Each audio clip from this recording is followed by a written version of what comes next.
আসসালামু আলাইকুম। আমি কবিরাজ সোনাউল্লাহ বলছি। কেউ কেউ বলে কবিরাজ সোনাউল্লাহ, কেউ কেউ বলে হেকিম সোনাউল্লাহ। আমি কিছু গাছের লতাপাতার গুণগান আপনাদের কাছে প্রকাশ করতেছি। এই যে গাছটা আমার হাতে দেখতেছেন, এবং এই যে আরও গাছ আছে, এই গাছটার নাম কেউ বলে জার্মানি লতা, কেউ বলে বেড়াটি লতা। এই গাছের উপকারিতা কি? আল্লাহ পাক কোরআনে বললেন, ইয়াসিন অল কোরআনিল হাকিম ইন্নাকা লামিনাল মুরসালিন। এই কথাটার অর্থ হলো জ্ঞান গর্ব কোরআনের শপথ। তো মানুষের মাথায় যদি জ্ঞান থাকে আর জ্ঞান যে ধরে রাখতে পারে, তাহলে অনেক কিছুই করা যায়। এই যে এই গাছটা কেউ বলে জার্মানি লতা, কেউ বলে বেড়াটি লতা। এর গুণ হলো এর এই 7টা করে পাতা।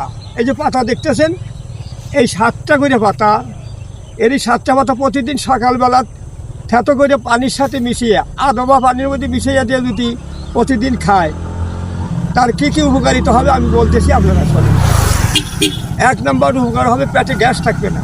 2 নম্বর উপকার হবে, পুরুষে খাইলে তাদের সেক্স পাওয়ার বাড়বে, এবং মেয়েরা যদি বান্ধে খায় তাদের সাদা স্রাব থাকবে না। এইগুলো এই গাছটার আরও গুণ আছে। ভাঙ্গা মস্কা গেলে, আমি আবারও বলছি, ভাঙ্গা মস্কা গেলে কেউ বা এই গাছের লতা দিয়ে পাতাগুলো ঝাড়িয়ে ফালা দিয়ে এরকমভাবে মশরাইয়া দিয়া হাতে বয়লা বানা দিলে তাদের হাতের মস্কা ভাঙ্গা সারিয়ে যায়। আমি হেকিম সোনাউল্লাহ বলছি, এই গাছটা আপনারা প্রতিদিনই আপনারা খাবেন। যে কোনো লোকেই খাক, তাদের গ্যাস এবং গ্যাস্ট্রিক থাকবে না।